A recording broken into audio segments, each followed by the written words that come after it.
मित्रांनो, जय शिवराय. आणि आपल्यासोबत आहे डायमंड आणि सध्या चर्चेत असलेले जॉकी छोटूभाई. तर आनंदाची बातमी अशी आहे, प्रसिद्ध गाडा मालक विनायक शेठ लेंगरे यांनी नुकतीच नवीन खरेदी केली आणि ती नवीन खरेदी बहुतेक जणांना माहिती नव्हती. काल एक मैदान पार पडलं चौदरवाडीचं. त्या चौदरवाडीच्या मैदानामध्ये ही खरेदी प्रसिद्धीत आली आणि त्याचं कारण होतं काल गाडीला लागलेली गती. त्याच्यामुळं हा बैल चर्चेत आला.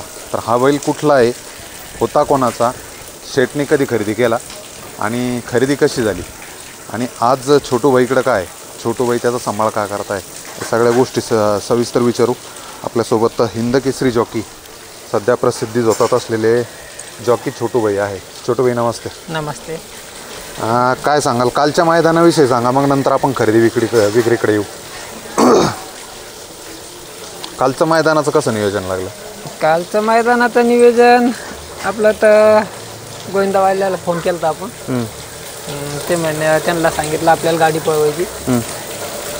ते म्हणे नवीन बैल आहे, म्हणलं बैल पळतो, बैल द्या आम्हाला. ते आपल्या शब्दाला मान दिला त्यांनी पण बिचाऱ्यांनी. आपण तिथं गेलो, आपली गाडी 12व्या गटात पळाली. गाडी बी चांगली पळाली, एकदम नंबर 1 जुडून. पण सेमीला आपल्याला 2 नंबर तास लागला होता, 4 नंबर सेमीला.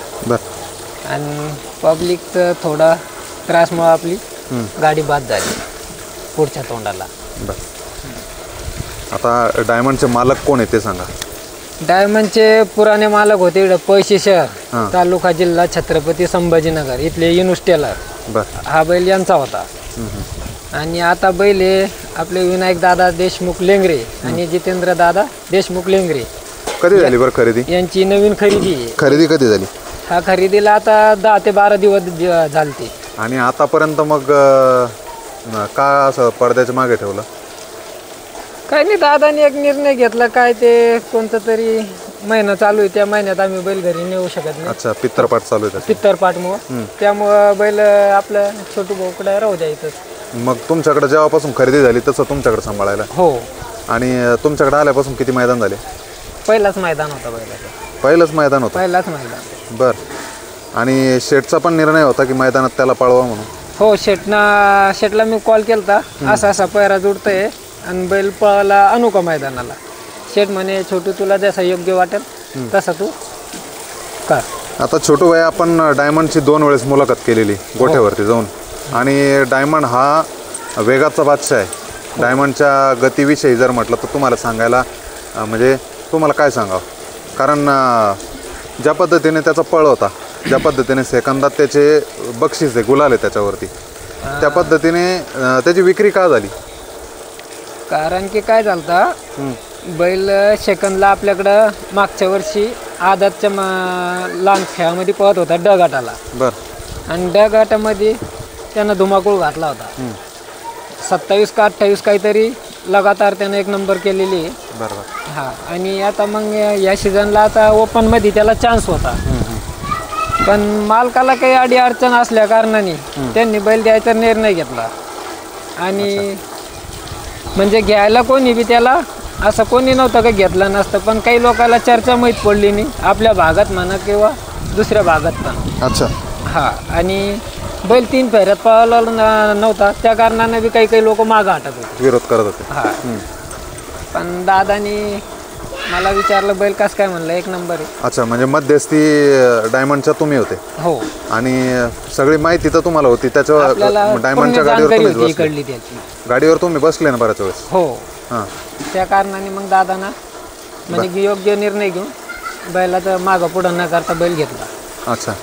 शेटीत आले होते त्यावेळेसच व्यवहार झाला? हो, शेतीत आलते त्यावेळेसच व्यवहार झाला. बरं, किती झाली एकदा रक्कम सांगा, कसं झालं नेमकं? रक्कम काय नाही, हिशोबातच घेणाऱ्याला पटलं आणि देणाऱ्यानं बी दिलं. तरी एकदा सांगा, कारण पळणारा बैल आहे आणि छत्रपती संभाजीनगरमध्ये बैल घडताय, बैल विक्री होत आहे मोठ्या प्रमाणात, खरेदी विक्री होती. त्याची विक्री आहे 7,51,000 रुपये. अच्छा. बरं, बैलाविषयी सांगा. बैल डायमंड सोडून द्या. बैल सोडा, या इकडे. बैलाविषयी सांगा. बैल कोणत्या दोन्ही खांदी? बैल दोन्ही खांदे. अच्छा. पब्लिकने कडाचा फुल. किती वर्षाचा आहे आता? आता काय सध्याला दुसरा आहे तो. अच्छा. मला हे कारण सांगा ना नेमकं काय असं प्रॉब्लेम, कारण की इतका पाळणारा बैल ज्यावेळेस कमी पैशात विक्री होतो हा, तर नेमकं काय कारण समोर येतं? काय कोणाला काय होतंय, त्यांची परिस्थिती नाही राहत तिकडे जाऊन खेळ करायची.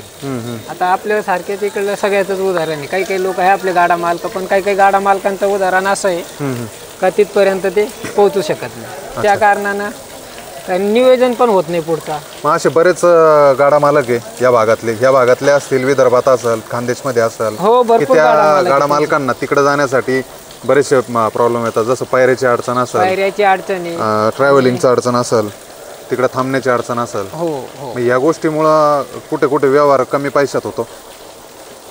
त्याच्यामुळेच हा व्यवहार जे आहे ना कमी पैशात होतं. काय होतंय नेमके, काही गाडी मालकाची अवस्था तर नाही राहत तिथपर्यंत पोहोचायची, आणि पोहोचले बी तर पैरा होत नाही. त्या कारणाने काही नंदी असे बरेच लपलेले राहतात. आता काल चौदरवाडीचं जे मैदान पार पडलं त्या मैदानात चर्चा खूप झाली. म्हणजे डायमंड मित्रांनो गाडी गुलालात नाही राहिली, पण चर्चा इतकी झाली.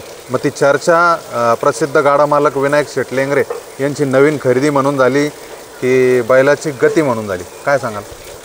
तसं तर दादा ते म्हटले तर विषय हार्ड येतो. आणि राहिला डायमंडचा विषय, डायमंडनं बी त्याची गती दाखवून फार लोकांची मनं जिंकली. अच्छा. हो. आणि कशी गती लागली होती? कारण आपण बघितलं सेमीला गाडी ज्या पद्धतीनं गाडी फॉल जरी झाली तरी गाडी जवळपास 2-3 छकड्याने पुढे होती. हो, 2 टांग्यांना गाडी फॉल होऊन लागलेली आहे, आणि गाडीला फार गती होती, आणि गाडीनं काहीतरी केलं असतं कालच्या. काय सांगाल डायमंड विषयी? थोडं वेगळं पण काय आहे नेमकं, कसं वाटतं? डायमंड काहीतरी भविष्य घडवीन दादाचा, एवढीच अपेक्षा आहे आपल्याला. गतीच्या बाबतीत काय सांगता? हो, त्याच्या गतीच्या हिशोबानंच ते भविष्य घडवीन दादाचं बी, आणि आपलं बी इकडं काहीतरी चांगलं नाव निघेल त्याच्यामुळे. आता काय होतंय छोटू भाया, इकडे काय होतंय, ज्या वेळेस बैल खरेदी विक्रीचा विषय येतो आणि पळणारे बैल खरेदी विक्री होता, चांगले पळणारे, त्या बऱ्याच व्यवहारात तुम्ही दिसताय. आपण मागे एक बघितलं हिंदकेसरी देवा, हो, जो मोठी रक्कम त्याची दिली, आणि ते पण लेंगरे सरकारनेच दिली, जितेंद्र शेठने. काय बैल पळाल्यावर दादाला जर पास पडला ना, ते बैलाला योग्य रक्कम बी देते, आणि मागं पुढं न करता बैलाचं घेऊन देते.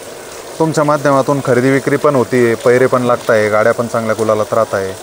काय कारण नेमकं, म्हणजे कसं बदला? असं होतं का की आपण बाहेर जिल्ह्यात जाऊन या गोष्टी करू शकतो का? आपण बाहेर जिल्ह्यात बी जाऊन करू शकतो, फक्त माणसात जे आहे ना काहीतरी माणुसकी पाहिजे, आणि समोरच्या माणसाला पण आपल्यावर विश्वास आहे. म्हणून कोणाला बी आपण जर फोन केलाय तर आपल्याला कोणी पायऱ्यासाठी असं नाही म्हणत नाही आजच्या कंडिशनला, आणि मग नशीब बी थोडा जुडून येतो त्या कारणाने. आता व्यवहार झाल्यानंतर शेटचा आणि टेलरचा ज्यावेळेस व्यवहार झाला त्याच्यानंतर फोन आले का तुम्हाला काही लोकांचे? हो, इकडून आपल्या भागातले सध्या मला 2-4 फोन आले का बैल आम्हाला देताय का, आम्ही काही रक्कम वाढून देऊ तुम्हाला. म्हणलं नाही, बैल तुम्हाला नाही भेटणार, एकदा घेतला विषय संपला. काल मैदानात काय झालं? तुम्ही मैदानातला एक प्रसंग सांगितला, डायमंडला खरेदी आली, म्हणजे आलती ना. डायमंडला आम्हाला डबल देतो म्हणे, आम्ही तुम्हाला जेवढ्याला घेतलंय ना तुम्ही, आम्ही त्याच्यापेक्षा डबल रक्कम देतो, आम्हाला बैल देताय का? म्हणलं नाही, बैल नाही भेटू शकत आता. कुठल्या जातीत मोडतो हा बैल? म्हैसूरमध्ये मोडतो. म्हैसूरमध्ये? हो. तर मित्रांनो, प्रसिद्ध गाडा मालक विनायक शेट लेंगरे, आणि या बैलगाडा क्षेत्रातलं एक वेगळं व्यक्तिमत्व आहे. खरेदी विक्रीच्या व्यवहारात आता मूळ प्रश्नावर येतो. खरेदी विक्री ही माझ्यासमोर झाली, छोटू भाई होते त्यावेळेस, आपण एक मुलाखत पण केली, लखनच्या गोट्यावरती भेट दिली होती दादांनी, आणि त्यावेळेस आपल्याला खरेदी विक्री व्यवहार हा दाखवायचा होता. पण त्याचं कारण असं होतं, एक पळणाऱ्या बैलाचा व्यवहार हा कमी पैशात झाला, त्याला एक कारण होतं. आणि आतापर्यंत विनायक शेट ज्यांनी दादांनी आतापर्यंत ज्या खरेदी केल्या त्या सगळ्या टॉपच्या खरेदी केल्या, त्याच्यामुळं आपण कुठेतरी हा व्यवहार उजेडात आणला नव्हता. पण आता रिसेंटली बघितलं आपण, काल मैदानात ज्या पद्धतीने डायमंड पळाला त्या पद्धतीने त्याची रक्कम वाढली, आणि याच्यावरून विचार करा एखाद्या माणसाची पारख काय असते. आपण मार्केटिंग करत नाही, पण ज्या पद्धतीने छोटू बहिणी पारख केली आणि दादांना सांगितलं, सजेस्ट केलं की डायमंड दादा तुम्ही खरेदी करा. आता आपल्या चॅनलवरती जवळपास 2 मुलाखती डायमंडच्या आहे आणि गेल्या 6 महिन्यापासून मी बऱ्याच जणांना चर्चा केली की डायमंड खरेदी करा. डायमंडची गती आहे, चांगला पळणारा नंदी, पण बऱ्याच जणांनी दुर्लक्ष केलं आणि एखाद्या गाडा मालकावर आहे ना वेगळ्या नजरेने बघता मग डायमंड पळू शकत नाही किंवा त्या बराच विरोध झाला. पण या गोष्टी कुठेतरी घडल्या नाही पाहिजे असं वाटतं आणि चांगल्या नंदीची पारख करून खरेदी झाली पाहिजे. तेच विनायक शेटने डोळ्यासमोर ठेवलं. आता या व्यवहारामध्ये 50-50 हजाराचा फक्त फरक झाला. दादांनी जी रक्कम टेलरने सांगितली त्या रकमेतच बैल खरेदी केला. त्याच्यामुळं आता हा व्यवहार पारदर्शक झाला का सगळा छोटू भाई? पूर्णपणे पारदर्शक झालेला आहे. कागदोपत्री सगळे ओके त्याचे. अच्छा, आता या व्यवहारात कोण कोण होतं? या व्यवहारात तिथं उपस्थित असलेले कमीत कमी 30 ते 40 माणसं होते. बरं. हा, त्याच्यात आपले मनोहर भाऊ चव्हाण करोडी लाखांचे मालक बरं. आणि त्यांचे तिथले बरेच 10-12 माणसं होते, पण त्यांचं काही मला नाव सांगता येतं नाही. आणि बैलासोबत डायमंडचे ते फयुमबाई होते, बाबाबाई होते, असे त्यांचे 7-8-10 माणसं होते, असे बरेच माणसं होते आणि व्यवहार पूर्णपणे कॅश झालेला आहे. एक हाती रक्कम दिली बैल, एक हाती रक्कम दिलं, तेव्हाच बैल आम्ही आमच्या घरी आणला इकडे. आता बैल कधी जाणार तिकडं? आता बैल लवकरच दिसन, म्हणजे 25च्या नंतर बैल तिकडं मैदानात दिसन. हो, नक्कीच शेटला अभिनंदन सांगा, व्हिडिओ बघतील शेट. धन्यवाद. तर मित्रांनो, डायमंड होता आणि दादांची नवीन खरेदी ही दाखवायची होती. कालची गती लागली ज्या पद्धतीने, त्यामुळे ही मुलाखत करायची होती आणि महाराष्ट्रासमोर बैल कोणाचा आहे, खरेदी कशी झाली, कितीमध्ये झाली, हे सगळं दाखवायचं होतं. त्याच्यासाठी ही मुलाखत होती. धन्यवाद.